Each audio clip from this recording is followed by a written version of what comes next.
नमस्कार, crescent education classes में आप सभी का स्वागत है। पिछली वीडियो में हमने गुप्त युग के बारे में डिस्कस किया था दोस्तों। हमने जाना था उसमें कि किस तरह से गुप्त वंश की स्थापना की गई थी और उस पर इम्पॉर्टेंट 35 महत्वपूर्ण बहुविकल्पीय प्रश्न हमने डिस्कस किए थे। आज हम गुप्तोत्तर युग के बारे में डिस्कस करेंगे। आज हम गुप्तोत्तर युग में दर्शन का विकास और हर्ष साम्राज्य के बारे में डिस्कस करेंगे। आज भी हमारी वही स्ट्रैटेजी रहेगी। 35 महत्वपूर्ण बहुविकल्पीय प्रश्न जो कि पूर्व परीक्षा में सारे आ चुके हैं, उनको हम डिस्कस करते करते टॉपिक को भी डिस्कस कर लेंगे। ध्यान रहे, लोअर पीसीएस परीक्षा आपकी 12 दिसंबर को होगी, प्री परीक्षा। इसके अलावा कनिष्ठ सहायक की परीक्षा 31 अक्टूबर को है। तो इन दोनों परीक्षाओं को ध्यान में रखते हुए हम ये सीरीज चला रहे हैं। इसके अलावा अन्य परीक्षाओं के लिए भी ये बहुत उपयोगी है। तो चलिए वीडियो को शुरू करते हैं। तो फ्रेंड्स, आज का पहला क्वेश्चन है, शूद्रक द्वारा लिखी हुई प्राचीन भारतीय पुस्तक मृच्छकटिकम का विषय था। बहुत अच्छा प्रश्न है और ये पूर्व परीक्षा में आ चुका है। यूपी पीसीएस की परीक्षा में आ चुका है, आईएएस में आ चुका है, इवन यूकेपीएससी की परीक्षा में भी आ चुका है। तो अब इसका पहले ऑप्शन देख लीजिए। एक धनी व्यापारी और एक गणिका की पुत्री की प्रेम गाथा, चंद्रगुप्त द्वितीय की पश्चिम भारत के शक क्षत्रप पर विजय, समुद्रगुप्त के सैन्य अभियान तथा सौरपूर्ण कार्य। इसके अलावा एक ऑप्शन और होगा नीचे, गुप्त राजवंश के एक राजा तथा कामरूप की राजकुमारी की प्रेम गाथा। ये ता लिखा हुआ है, यहाँ पर था होगा, ठीक है। तो क्या इसका राइट आंसर होना चाहिए?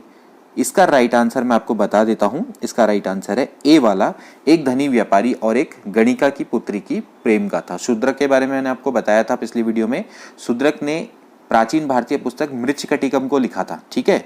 और ये आपका क्या है, गुप्तकालीन शासन व्यवस्था से संबंधित है। ये गुप्तकालीन शासन व्यवस्था के बारे में बताती है बुक, और इसके अलावा वहाँ के नगर जीवन के विषय में भी रोचक सामग्री ये बताती है, ठीक है। इसमें उस समय पर समाज में क्या परिवर्तन हुए थे, इससे हमें पता लगता है, ठीक है। इससे हमें यह भी पता लगता है कि वहाँ पर कुछ शूद्र अधिकारी हुआ करते थे उज्जैनी में, जिनको कि महाकाव्य और पुराणों को सुनने का अधिकार मिल गया था। हालांकि जैसे आपको पता था कि पहले जो शूद्र लोग होते थे इनको सुनने का अधिकार नहीं होता था, ठीक है, लेकिन इसमें पता लगता है, ठीक है। तो इसमें एक स्टोरी और मिलती है कि एक धनी व्यापारी और एक गणिका की पुत्री, धनी व्यापारी इसमें एक ब्राह्मण था, ठीक है, और एक गणिका की पुत्री थी, उसकी प्रेम गाथा के बारे में भी इसमें बताया गया है, ठीक है। तो ये भी काफी एक इंपॉर्टेंट है बुक, जिसका नाम है मृच्छकटिकम, और ये गुप्त काल से संबंधित है। अगला प्रश्न देखिए दोस्तों, जो कि सांख्य दर्शन पर आधारित है। प्राचीन सांख्य दर्शन में किसका महत्वपूर्ण योगदान है? मैंने आपको बताया थे दर्शन के बारे में, हालांकि मैं आपको पहले भी बता चुका हूं। आज हम दर्शन और उनके प्रतिपादक पर आधारित कुछ महत्वपूर्ण एमसीक्यू सॉल्व करेंगे। तो इसीलिए गुप्त के बाद जो दर्शन का किस तरह से विकास हुआ, उनके बारे में भी आज हम इस वीडियो में डिस्कस करेंगे। तो सबसे पहले हम बात कर लेते हैं सांख्य दर्शन की। भारत का दोस्तों सबसे प्राचीन दर्शन है। 6 दर्शन होते हैं कुल, ठीक है। कौन कौन से थे? सांख्य, न्याय दर्शन, योग दर्शन, वैशेषिक दर्शन, मीमांसा दर्शन और वेदांत दर्शन। इनके बारे में हम एक एक करके डिस्कस कर लेंगे, कोई दिक्कत नहीं है। एमसीक्यू भी मैं आपको सॉल्व कराते रहूंगा। ये सभी एमसीक्यू पूर्व परीक्षा में आ चुके हैं। तो जो सांख्य दर्शन है दोस्तों, सबसे प्राचीन दर्शन है और इसके प्रतिपादक हैं कौन? ये हैं कपिल, ठीक है। महर्षि कपिल को इसका प्रवर्तक माना जाता है, ठीक है। सांख्य जो ये शब्द है, इसकी जो व्युत्पत्ति है वो संख्या से हुई है, ठीक है, संख्या, ठीक। तो इसमें जो सांख्य दर्शन है दोस्तों, वो ये मानता है कि संसार की सृष्टि के लिए जो देव हैं या वो शक्ति है, उसका अस्तित्व नहीं है, ठीक है। जगत की उत्पत्ति ईश्वर ने नहीं की है, बल्कि प्रकृति से हुई है, ठीक है। स्टार्टिंग में दोस्तों ये भौतिकवादी थे, बाद में आध्यात्मिकता की ओर को मुड़ गए थे, ठीक है। तो यहाँ पर आपको क्लियर हो गया होगा कि जो सांख्य दर्शन है वो सबसे क्या है, प्राचीनतम दर्शन है, और महर्षि कपिल को ही सांख्य दर्शन का प्रतिष्ठापक या आचार्य इनको माना जाता है, ठीक है। तो ये भी आपसे प्रश्न पूछे जा सकते हैं सांख्य दर्शन से रिलेटेड।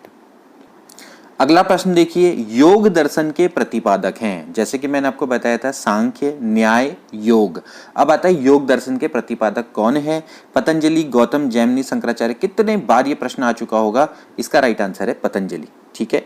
विश्व में जो सबसे ज्यादा जिस दर्शन का प्रचार किया गया है सबसे ज्यादा, वो भारतीय दर्शन है, योग दर्शन, ठीक है। इसमें मोक्ष प्राप्ति की 8 क्रियाएं बताई गई हैं। आत्मनियंत्रण, आत्मयातना, इसको सबसे ज्यादा इन्होंने बेस्ट माना है, ठीक है, सर्वोपरि स्थान दिया है। तो मैंने जैसे आपको बताया कि इसके जो प्रतिपादक हैं दोस्तों वो कौन है, वो है पतंजलि, आप इसको ध्यान में रखेंगे, ठीक है। तो इसमें मोक्ष प्राप्ति के लिए अनेक प्रकार के इन्होंने आसन का या व्यायाम बताए हैं, ठीक है, जैसे प्राणायाम होता है, ठीक है, और कुछ कई सारे व्यायाम होते हैं, दैहिक व्यायाम, ठीक। तो ये इन्होंने माना है कि भाई जो ज्ञानेंद्रियां हैं और कर्मेंद्रियां हैं, इन दोनों का निग्रह करेंगे तो वही योग मार्ग का मूल आधार है, और इसके प्रतिपादक कौन है, पतंजलि हैं। बिल्कुल इसको आप ध्यान में रखना, बहुत बार ये प्रश्न पूछा जा चुका है, ठीक है।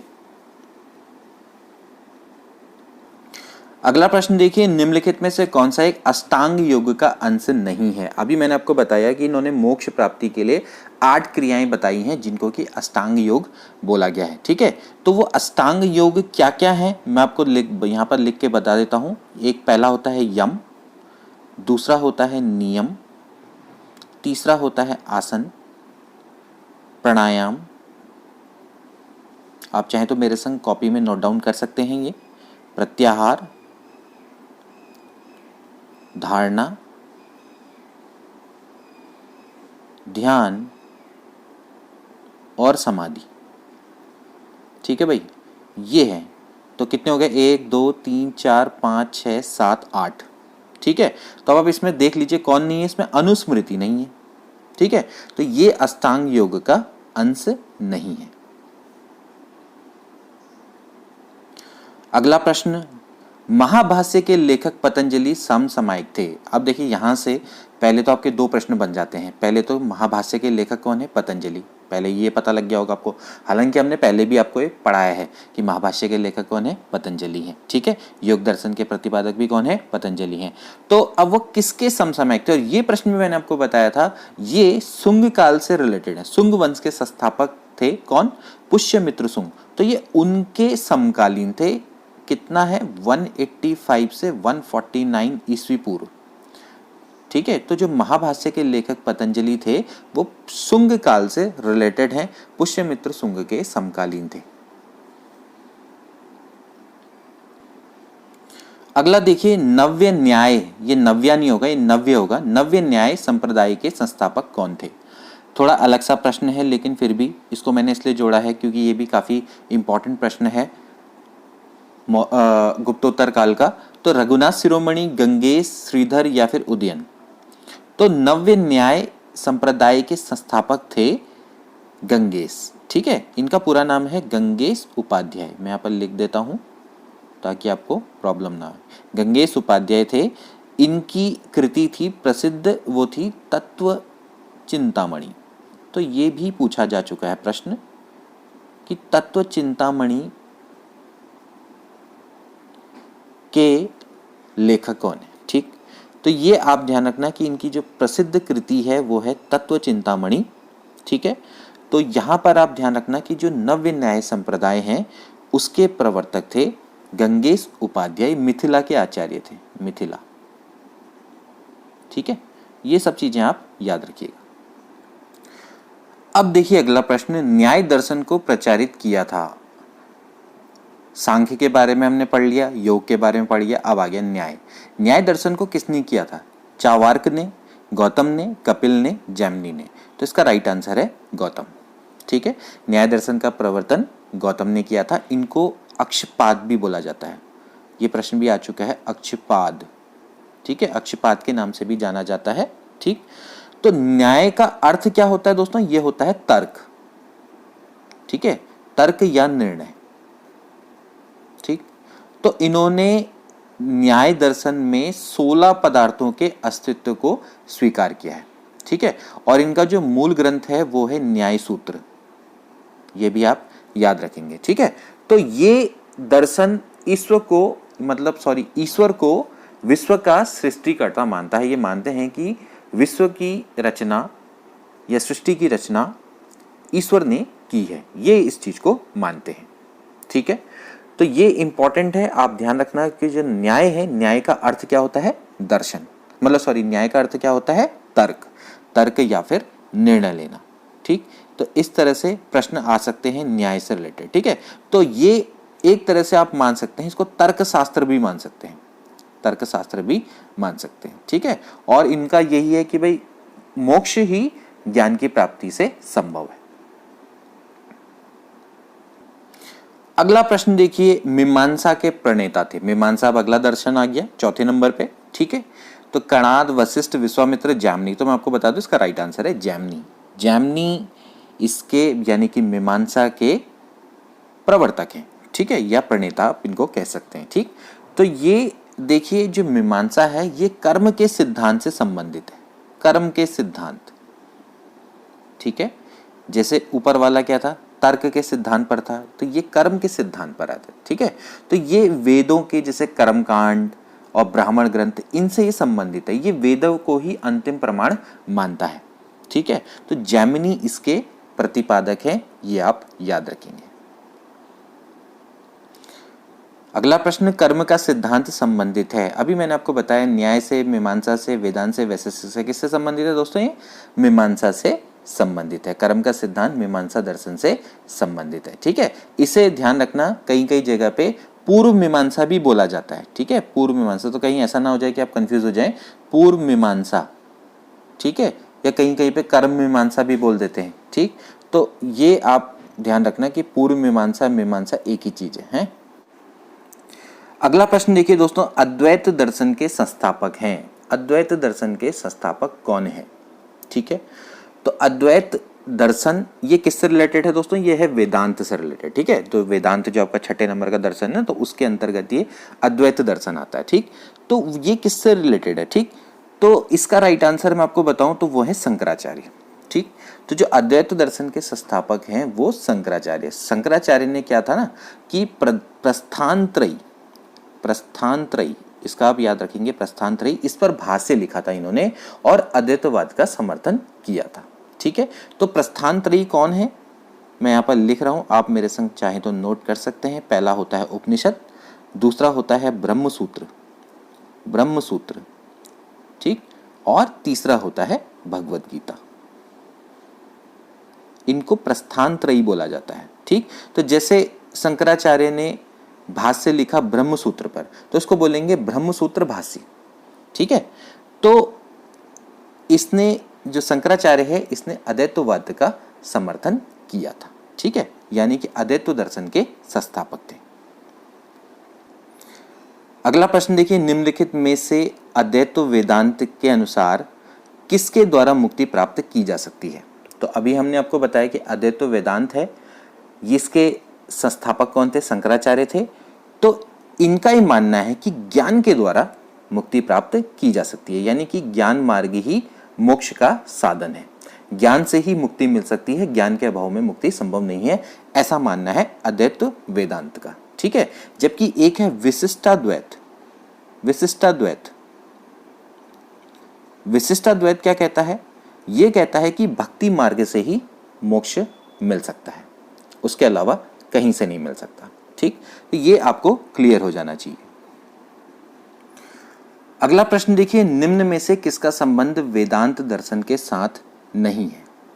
ठीक है, काफी अच्छा प्रश्न है, वेदांत दर्शन के साथ संबंधित नहीं है। ठीक, देखिए मैं आपको बताऊं वेदांत दर्शन क्या है। वेदांत दर्शन का मतलब ये है, जैसे वेदांत का अर्थ क्या होता है?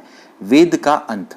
ठीक है, यानी कि वैदिक विचारधारा की पराकाष्ठा। ठीक है, इसके मैंने आपको बताए थे 3 आधार है जिनको कि क्या बोला जाता है? प्रस्थान त्रयी बोला जाता है। कौन कौन है? उपनिषद, ब्रह्मसूत्र और भगवद गीता। ठीक है, तो यहाँ पर मैंने पहले ही बताया कि इनके क्या है, अलग अलग उपसंप्रदाय हैं, उनके प्रवर्तक हैं, जैसे कि शंकराचार्य थे। शंकराचार्य किसके थे? अद्वैतवाद के। ठीक है, अद्वैतवाद।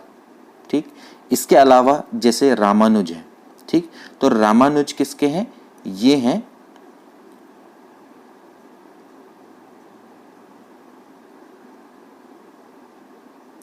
विशिष्टाद्वैत के।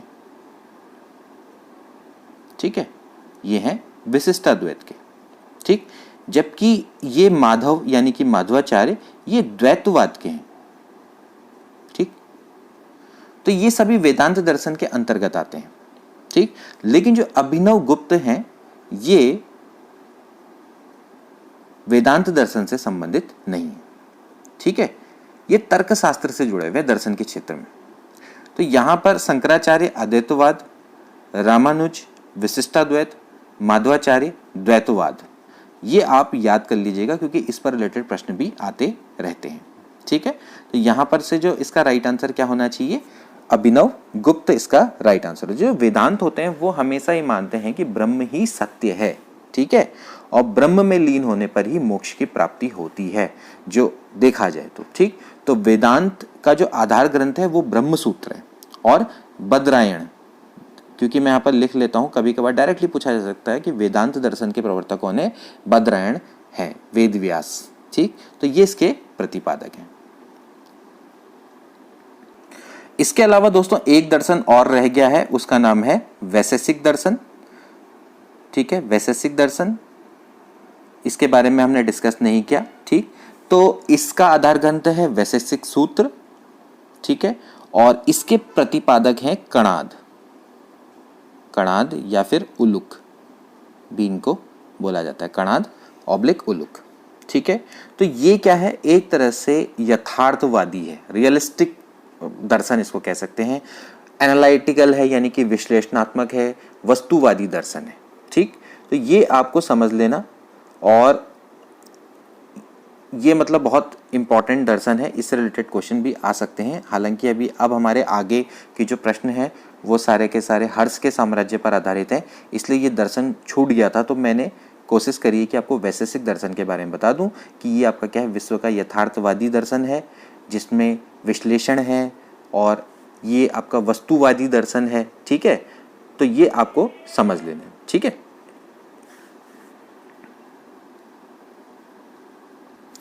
और एक चीज और दोस्तों जो कि मैं आपको बताना भूल गया कि वैशेषिक दर्शन है, क्योंकि ये रियलिस्टिक है, तो इसने परमाणुवाद की स्थापना की है। ठीक है, क्योंकि ये प्रश्न भी आ सकता है, परमाणुवाद, परमाणुवाद की इसने स्थापना की है। ठीक है, और इसका मतलब क्या, परमाणुवाद का मतलब क्या है कि जो भौतिक वस्तुएं हैं वो परमाणुओं के संयोजन से बनी है, यानी कि छोटे छोटे कणों से मिलकर बनी है। ठीक है, तो ये एक तरह से भौतिक शास्त्र यानी फिजिक्स को आरंभ किया इसने। तो वैशेषिक दर्शन ने भारत में फिजिक्स को आरंभ किया है, भौतिक शास्त्र को आरंभ किया है। ये भी एक बहुत इंपॉर्टेंट फैक्ट है वैशेषिक दर्शन के बारे में। तो कभी आपसे पूछा जा सकता है कि भौतिक शास्त्र का आरंभ किस दर्शन में हुआ। ठीक, कौन सा दर्शन है जिसने परमाणुवाद की स्थापना करी। ठीक, जो वैशेषिक दर्शन है उसके संस्थापक पूछे जा सकते हैं, उड़ूद मतलब कि कणाद और उलूक ना, कणाद ऑब्लिक उलूक। तो इस तरह से आपसे कई सारी चीजें इनसे पूछी जा सकती हैं वैशेषिक दर्शन से। अब हम आगे सम्राट हर्ष के बारे में पढ़ते हैं। अब देखिए दोस्तों, पहला प्रश्न है, हर्ष के समय की सूचनाएं किसकी पुस्तकों में निहित है। मतलब कि जो वर्धन वंश है यानी हर्ष सम्राट का पहला प्रश्न, वैसे तो 15 प्रश्न है ये, तो इसकी सूचनाएं किसकी पुस्तकों में निहित है। हरिसेन, कलहण, कालिदास या फिर इनमें से कोई नहीं। ठीक है, तो हरिसेन के बारे में तो हमने कल ही डिस्कस किया था, तो हरिसेन तो नहीं है। ठीक है, क्योंकि ये तो समुद्रगुप्त के समय पर था। ठीक है, कालिदास तो ये तो चंद्रगुप्त विक्रमादित्य के समय पे था। ठीक है, तो कौन होगा, ऑफ कोर्स कलहण है। ठीक, कलहण की जो कृति है वो है राजतरंगिणी। अब ये प्रश्न भी कई बार पूछा जाता है, कलहण की कृति है राजतरंगिणी, इसमें हर्ष के समय की सूचनाएं मिलती हैं। ठीक है, और वैसे मैं आपको बताऊं तो हर्ष के बारे में सबसे ज्यादा जो सूचना होती है वो मिलती है हर्षचरित से, हर्षचरित। ठीक है, हर्षचरित लिखी गई थी बाणभट्ट के द्वारा, बाणभट्ट। ठीक है, यहाँ पर मैं नाम लिख रहा हूँ, आप इनको लिख सकते हैं। इनके दरबारी कवि थे बाणभट्ट, हर्षचरित इन्होंने लिखी है, वहां से बहुत ज्यादा सूचनाएं मिलती है। ठीक, अगला प्रश्न देखिए, हर्षचरित नामक पुस्तक किसने लिखी थी। तो मैंने अभी आपको बताया किसके द्वारा लिखी गई थी, बाणभट्ट की पुस्तक है, और ये एक ऐसी पुस्तक है जो कि वर्धन वंश के इतिहास का सबसे प्रमुख स्रोत है। ठीक है, मैं आपको वर्धन वंश के बारे में भी थोड़ा सा बता देता हूँ। वर्धन वंश जिसको कि पुष्यभूति वंश के नाम से भी जाना जाता है। ठीक है, पुष्यभूति वंश या फिर वर्धन वंश भी बोल सकते हैं। पुष्यभूति वंश, इसका संस्थापक था पुष्यभूति। ठीक है, पुष्यभूति इसका संस्थापक था। ठीक है, मैं पुष्य गलत लिख रहा हूँ, ऊ छोटा लिखेगा, पुष्यभूति वंश। ठीक है, तो इसका संस्थापक था पुष्य। ठीक है, और इन्होंने थानेश्वर या आज के समय पे इसको क्या बोला जाता है, थानेसर। ठीक है। थानेश्वर को इन्होंने अपनी राजधानी बनाया था, ठीक है। फिर उसके बाद इसका अगला जो शक्तिशाली शासक था वो था प्रभाकर वर्धन, ठीक है। प्रभाकर वर्धन की मृत्यु के बाद उसका बेटा बैठा था राज्यवर्धन, ठीक है, राज्यवर्धन, प्रभाकर वर्धन। इसके बाद कौन था? प्रभाकर वर्धन। मैं यहाँ पर नाम नहीं लिख रहा हूँ, चलो कोई बात नहीं, लिख देता हूँ प्रभाकर वर्धन, ठीक है। प्रभाकर वर्धन की मृत्यु के बाद बैठा था राज्यवर्धन, ठीक है, मतलब उसके पर मृत्यु के पश्चात, ठीक है, मतलब ये इसका बेटा था, ठीक। लेकिन जो राज्यवर्धन है, ठीक, राज्यवर्धन की हो गई थी मृत्यु, ठीक है। मृत्यु किसने करी इसकी? इसने शशांक शासक है जो बंगाल का गौड़ शासक था उस समय पे, शशांक, ठीक है, जिसने बोधि वृक्ष को भी काटा था, ठीक। तो ये बंगाल का गौड़ शासक है, इसने विश्वासघात कर दिया था इसके संग और राज्यवर्धन की हत्या कर दी। फिर राज्यवर्धन का छोटा भाई, ठीक, छोटा भाई यानी कि प्रभाकर वर्धन का पुत्र हर्षवर्धन, ये गद्दी पर बैठा, ठीक है। तो हर्षवर्धन का जो समय है वो माना जाता है 606 ईस्वी से, मतलब कि यहाँ से इसने अपना राज्य करना स्टार्ट किया। वैसे जो इसका जन्म है वो है 591 ईस्वी और 606 ईस्वी में 16 वर्ष की आयु में ये गद्दी में बैठ गया था थानेश्वर में, ठीक है। और फिर इसने क्या किया कि शशांक से प्रतिरोध लेने के लिए ये कन्नौज की ओर को बढ़ गया था। तो ये इसकी स्टोरी रही है, इतना मैं आपको क्लियर कर देता हूँ, ठीक है। तो इससे रिलेटेड प्रश्न भी आ सकते हैं। पुष्यभूति वंश, उसका संस्थापक था पुष्यभूति, फिर उसका बेटा बैठा प्रभाकर वर्धन, ठीक है, मतलब कि उसके बाद अगला जो था प्रभाकर वर्धन था, प्रभाकर वर्धन के बाद बैठा राज्यवर्धन, राज्यवर्धन के बाद बैठा हर्षवर्धन। तो हर्षवर्धन तक ही इंपॉर्टेंट है, इससे रिलेटेड क्वेश्चन आ सकते हैं। अगला प्रश्न देखिए, हर्ष के साम्राज्य की राजधानी कहाँ थी? हर्ष के साम्राज्य की राजधानी कहाँ थी? जैसे कि मैंने आपको स्टार्टिंग बताया था, जो पुष्यभूति वंश था उसका संस्थापक था पुष्यभूति, उसने थानेश्वर को अपनी राजधानी बनाया था। लेकिन जो हर्ष है, हर्ष ने अपनी जो राजधानी है वो थानेश्वर से स्थानांतरित करके कहाँ लाया था? कन्नौज लेके आया था, ठीक है। अब कन्नौज के बारे में मैं आपको बता दूं थोड़ा कुछ इंपॉर्टेंट चीज़ें, क्योंकि इससे रिलेटेड प्रश्न भी आ सकते हैं, क्योंकि वैसे देखा जाए तो बहुत विस्तृत होता है, लेकिन हमारी कोशिश रहती है कि आपको शॉर्ट वीडियो में जल्दी से जल्दी कई सारी चीज़ें बता दी जाएं। देखिए, कन्नौज में उस समय हुआ करता था मौखरी वंश, ठीक है, मौखरी वंश, ठीक है। तो ये उस समय जो मौखरी वंश है, मौखरी वंश का जो राजा था वो था गृहवर्मा, ठीक है, गृहवर्मा।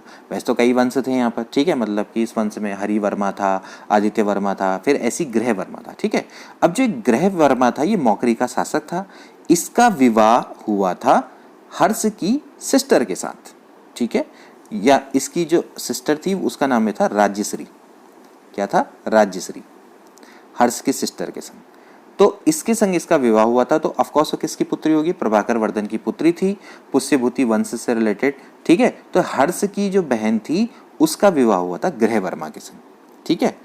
तो बाद में क्या हुआ था कि जो गृहवर्मा है, गृहवर्मा की हो गई थी हत्या, ठीक है।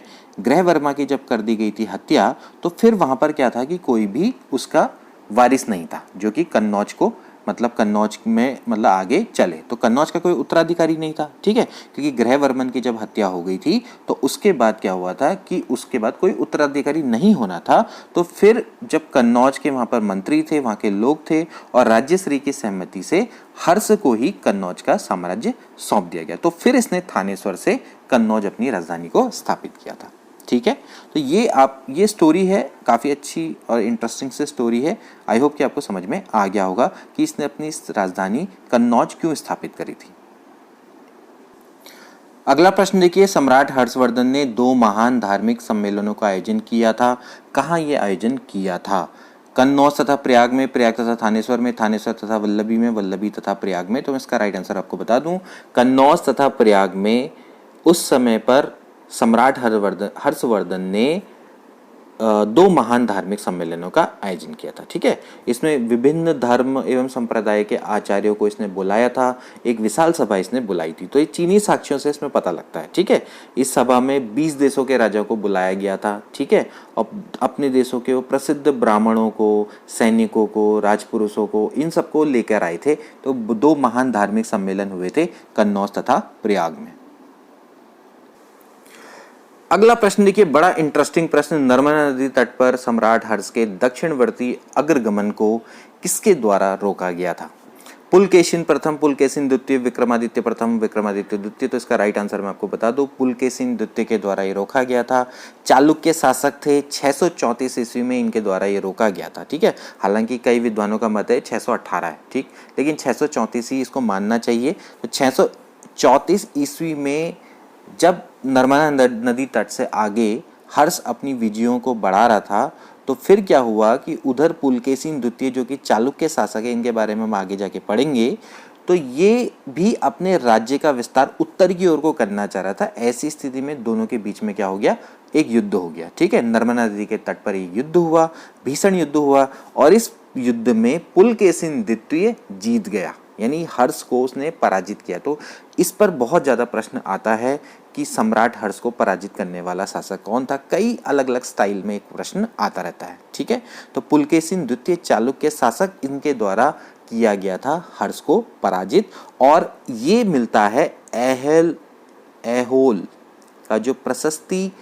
और हेनसांग, अभी इनके बारे में भी अभी हम पढ़ेंगे। जो चीनी यात्री हेनसांग जो कि हर्षवर्धन के काल में यहाँ पर आया था, इनके विवरण से ये सब पता लगता है। तो ऐहोल, प्रशस्ति और हेनसांग के विवरण से इस युद्ध के बारे में पता चलता है। अगला प्रश्न देखिए, चालुक्य शासक पुलकेशिन की हर्ष पर विजय का वर्ष था? तो मैंने आपको बताया 634 ईस्वी इसका राइट आंसर होना चाहिए। ठीक है, अगला प्रश्न देखिए, पुलकेशिन द्वितीय का बादामी शिलालेख शक वर्ष 465 का दिनांकित है। ठीक है, यह 465 का दिन उसमें अंकित है। ठीक है, और यदि इसमें विक्रम संवत में दिन अंकित करना हो तो वर्ष होगा। ठीक है, अब पुलकेशिन का बादामी शिलालेख है, पहले तो आपको यह पता लग गया। अब उसमें शक वर्ष 465 लिखा गया है। ठीक है, 465। तो अगर शक वर्ष 465 है तो आपको पता है कि भाई शक वर्ष कहाँ से स्टार्ट होता है, वो होता है 78 ईस्वी से।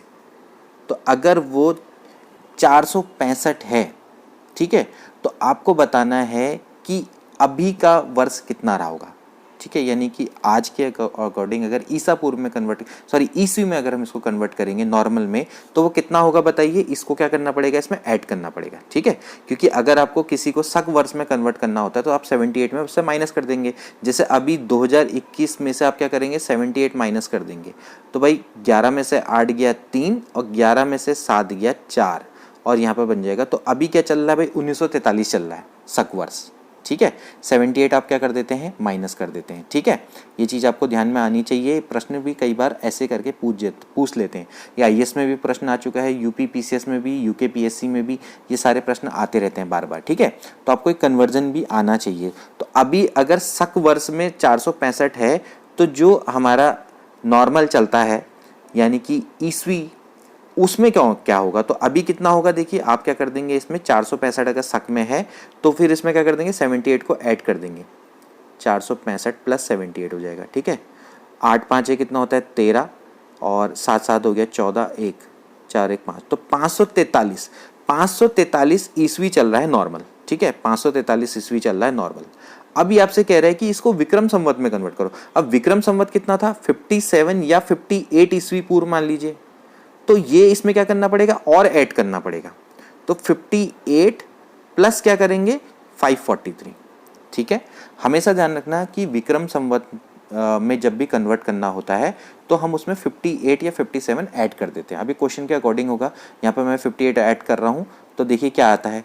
तो ये आ जाएगा भाई 8 और 3 11, 4 5 9 और 1 10 और ये आ जाएगा 601। तो 601 इसका क्या हो जाएगा, राइट आंसर हो जाएगा। ठीक है, ध्यान रखना अगर शक संवत को आज जो हमारा कैलेंडर नॉर्मल चलता है उसमें कन्वर्ट करना होगा तो 78 आप क्या करेंगे, माइनस करेंगे।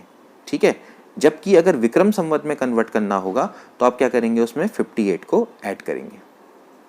ठीक है, इस तरह से। अब ये ऑलरेडी शक में है, ठीक, तो अब आप इसको क्या करेंगे, नॉर्मल पहले नॉर्मल वाले में लाएंगे। तो नॉर्मल वाले में आपको क्या करना पड़ेगा इसमें, यानी कि आपको 78 इसमें ऐड करना पड़ेगा, ठीक है। शक संवत में कन्वर्ट करना होता है तो 78 आप क्या करते हैं, माइनस करते हैं, ठीक है।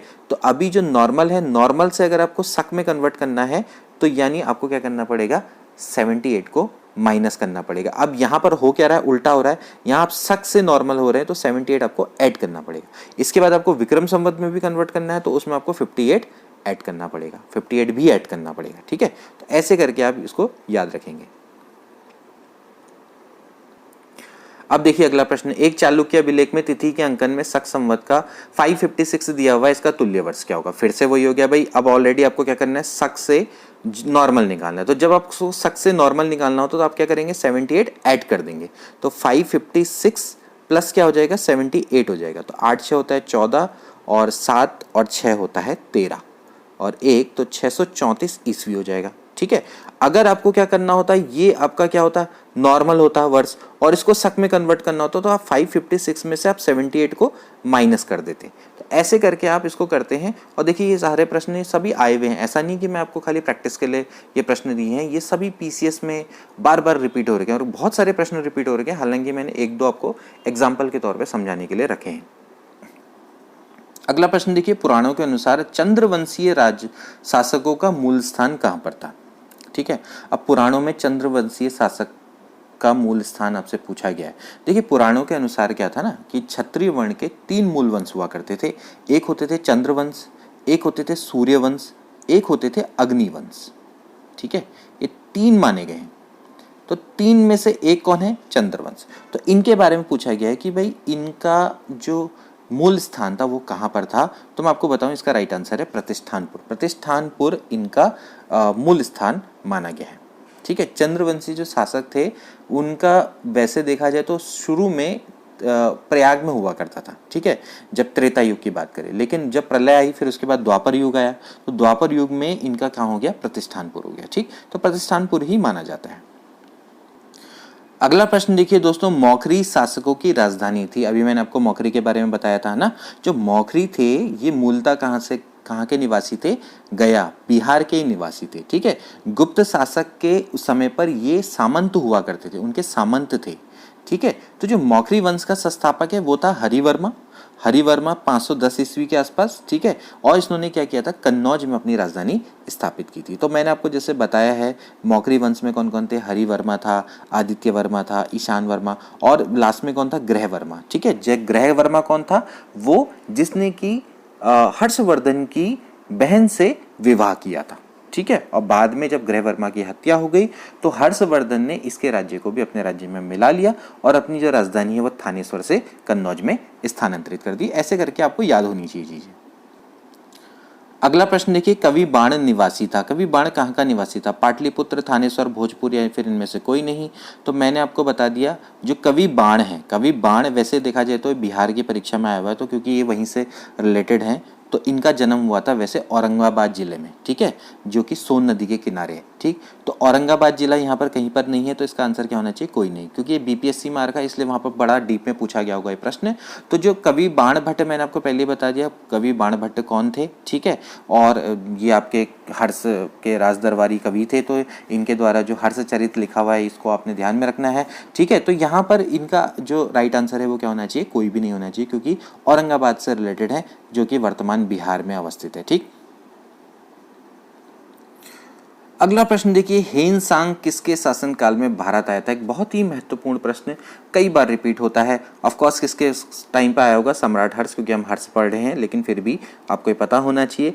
हेनसांग एक ऐसा व्यक्ति, एक चीनी यात्री जो कि भारत के भ्रमण को निकला था 629 ईस्वी में, ठीक है, 629 ईस्वी में, और ये यहाँ अराउंड 634 ईस्वी में पहुंचा। तो 634 से 645 आप अराउंड मान लीजिए, ठीक है। तो ये इंपॉर्टेंट है, ये यहाँ आया, अनेक स्थानों पर भ्रमण करते हुए भारत पहुंचा।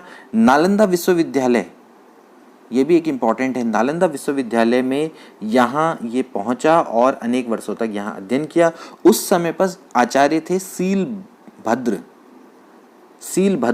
ये उस समय पर नालंदा विश्वविद्यालय के कुलपति थे, ठीक है। तो ये हेनसांग है। हेनसांग के प्रभाव में आकर ही जो हर्ष है वो बौद्ध धर्म का समर्थक हुआ था। ठीक है, तो ये काफ़ी सारी चीज़ें हैं जो कि हेनसांग से रिलेटेड हो सकती हैं, आ सकती हैं। और भी कई सारे फैक्ट्स हैं जो कि हेनसांग से ही पता चलते हैं। हेनसांग के अनुसार ही जो हर्ष है उसने स्वयं को राजपूत बोला था। ठीक है, राजपूत बोला था और शिलादित्य की उपाधि भी धारण रखी थी। शिलादित्य, कभी कभार ऐसा होता है ना कि ये सारे प्रश्न पूछे जा सकते हैं। अब इनके सब पर एमसीक्यू बनाने तो होते नहीं पॉसिबल, क्योंकि इतना हम बनाएंगे तो फिर बहुत लंबी वीडियो हो जाएगी ना, और फिर इतना लंबा आप देखोगे भी नहीं, तो क्या फायदा उसको ना। तो शिलादित्य भी हेनसांग के अनुसार ही इन्होंने अपना नाम रखा था। ठीक है, इसके अलावा उन्होंने हेनसांग ने भी बताया था कि जो हर्ष का जो टैक्स लेने का जो तरीका था वो 4 भागों में विभाजित था। ठीक है, मतलब कि उन्होंने टैक्स किस तरह से लेते थे उसके बारे में बताया है। तो कई सारी चीज़ें हेनसांग के द्वारा भी पता लगती हैं, हेनसांग के विवरण से भी पता लगता है हर्षवर्धन के बारे में। अगला प्रश्न देखिए, हेनसांग की भारत में यात्रा के समय सूती कपड़ों के उत्पादन के लिए सबसे प्रसिद्ध नगर कौन सा था? वाराणसी, मथुरा, पाटलिपुत्र या फिर कांची? तो इसका राइट आंसर मैं आपको बता दूं कि चीनी यात्री जब हेनसांग यहाँ पर आया था तो उस समय पे मथुरा सूती कपड़ों के लिए काफ़ी प्रसिद्ध था। वाराणसी उस समय पर रेशमी वस्त्रों के लिए काफ़ी प्रसिद्ध था। ठीक है, तो ये सब आपको आना चाहिए। वाराणसी से रिलेटेड प्रश्न भी आया हुआ है अगली बार, मैंने उसको इंक्लूड नहीं किया है, तो मैं आपको बता दूं कि जो वाराणसी है वो किसके लिए था? रेशमी वस्त्रों के लिए। ठीक है, रेशमी वस्त्रों के लिए वाराणसी, जबकि सूती वस्त्रों के लिए मथुरा उस समय पर प्रसिद्ध था। अगला प्रश्न देखिए, कौशेय शब्द का प्रयोग किसके लिए किया जाता है? कौशेय शब्द, ठीक है, कौशेय शब्द किया जाता है प्रयोग दोस्तों रेशम के लिए। ठीक, गुप्त काल हो चाहे गुप्तोत्तर के बाद का काल हो, उस समय पर रेशम के लिए कौशेय शब्द का प्रयोग किया जाता था।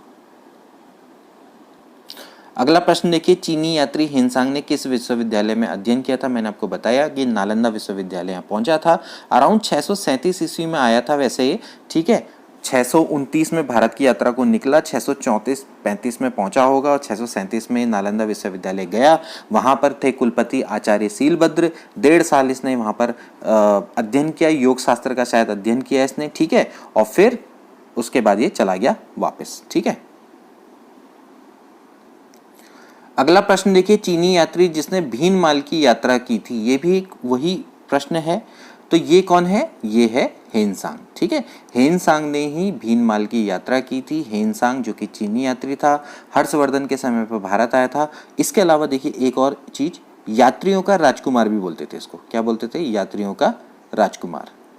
ठीक है, और एक और इंपॉर्टेंट चीज जो कि मैंने शायद अभी तक आपको बताई नहीं, CU की इनकी रचना है।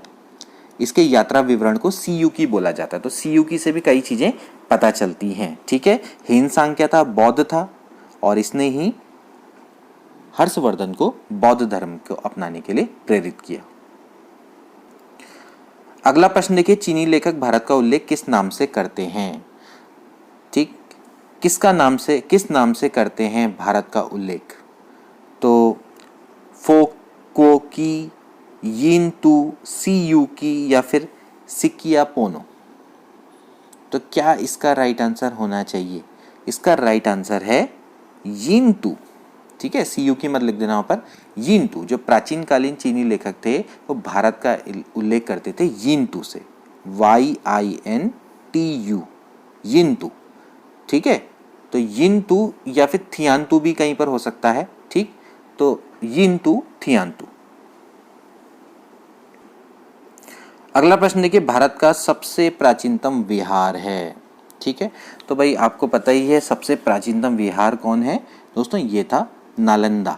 ठीक है, नालंदा विहार है, ये सबसे प्राचीनतम विहार है। इसको किसने बताया था? कुमारगुप्त ने, कुमारगुप्त प्रथम। मैंने आपको बताया भी था पिछली वीडियो में। ठीक है, तो कुमारगुप्त प्रथम ने नालंदा बौद्ध विहार को काफ़ी दान भी दिया था। ठीक है, इसके अलावा फिर बुद्धगुप्त आए थे और बालादित्य नामक थे, गुप्त थे शासक, इन्होंने भी काफ़ी दान यहाँ पर किया था। ठीक है, तो कहाँ पर अवस्थित है ये? बिहार में। ठीक, इसको भी आपने ध्यान में रखना है, ठीक है। इसके बाद नालंदा विश्वविद्यालय का विनाश भी हुआ था। विनाश किसने किया था इसको किया था तुर्क मुस्लिम आक्रमणकारियों ने किया था 1193 में। उस समय पर कौन थे? बख्तियार खिलजी थे, ठीक। तो ये बौद्ध मत के पतन के लिए अंतिम प्रहार के रूप में भी देखा जाता है इस चीज को, कि जब नालंदा विश्वविद्यालय का विनाश हुआ था। अगला प्रश्न देखिए, गुप्तोत्तर युग में प्रमुख व्यापारिक केंद्र था। गुप्तोत्तर यानी कि गुप्त के बाद का जो युग है उसमें कौन था? कन्नौज, उज्जैन, धार, देवगिरी। तो ऑफकोर्स कौन था? कन्नौज था, ठीक है भाई। देखिए उज्जैन से देखिए जब गुप्तोत्तर युग से पहले की अगर हम बात करें तो उस समय पे उज्जैन का महत्व था गुप्त काल में। क्यों था? क्योंकि उस समय पे शक पे विजय करी थी, ठीक है, चंद्रगुप्त द्वितीय ने, और इसको द्वितीय राजधानी भी बनाया था ना। लेकिन जब गुप्तोत्तर काल आया तो उसमें हर्ष ने कन्नौज को राजधानी बना दिया था, थानेश्वर से हटा के कन्नौज लिया था, ठीक है। तो यहाँ पर भी क्या हुआ था कि काफी आकर्षण का केंद्र हो गया था ना। तो ये कन्नौज है, ये प्रमुख व्यापारिक केंद्र बन गया था गुप्तोत्तर युग में। आज का आखिरी प्रश्न डिस्कस कर लेते हैं। आदि शंकर जो कि बाद में शंकराचार्य बने, उनका जन्म हुआ था, अभी हमने आपको बताया था, आदि शंकराचार्य, जिन्होंने क्या किया था भाई? अद्वैतवाद वेदांत का सिद्धांत के प्रवर्तक थे, अद्वैतवाद। और आदि शंकर जो कि बाद में शंकराचार्य बने, उनका जन्म हुआ था, मैं आपको बताऊं तो केरल में हुआ था, ठीक है। इसके अलावा इन्होंने 4 मठ भी स्थापित किए थे। जो 4 मठ कौन कौन है आपको पता होगा, मैं यहाँ पर लिख देता हूँ। जोशीमठ, द्वारका, पूछा जा सकता है ना, ठीक है। इसके अलावा पुरी और श्रृंगेरी। जोशीमठ को ज्योतिर्मठ भी बोला जाता है ना, तो ये कहाँ पर है? उत्तराखंड में है, ठीक। इसके अलावा द्वारका, ये कहाँ पर है? गुजरात में, ठीक है। पुरी उड़ीसा में, और श्रृंगेरी कहाँ पर है? कर्नाटक में, ठीक। तो 4 मठ इनके द्वारा स्थापित किए गए थे, आदि शंकराचार्य के द्वारा, या शंकराचार्य। तो ये भी आप क्लियर कर लीजिएगा। तो आज के लिए इतना ही दोस्तों। आई होप कि ये प्रश्न आपको अच्छे लगे होंगे और आपको आने वाले एग्जाम में मदद करेंगे। आने वाली वीडियो में हम डिस्कस करेंगे जो प्राचीन कला के जो प्राचीन भारत में स्थापत्य कला थी उससे रिलेटेड प्रश्न को अब हम लेकर आएंगे, क्योंकि ये भी बहुत आता रहता है और उसमें हमने कई सारी चीज़ें, जैसे अभी तो हम वंश पढ़े थे, लेकिन प्राचीन भारत में जो स्थापत्य कला थी उससे रिलेटेड प्रश्न भी बहुत सारे आते हैं। तो कल हमारी जो वीडियो आएगी उसमें हम इसी के बारे में डिस्कस करेंगे। तो प्राचीन भारत में स्थापत्य कला से रिलेटेड हमारे प्रश्न कल आएंगे। तो मिलते हैं अगली वीडियो में। Good bye.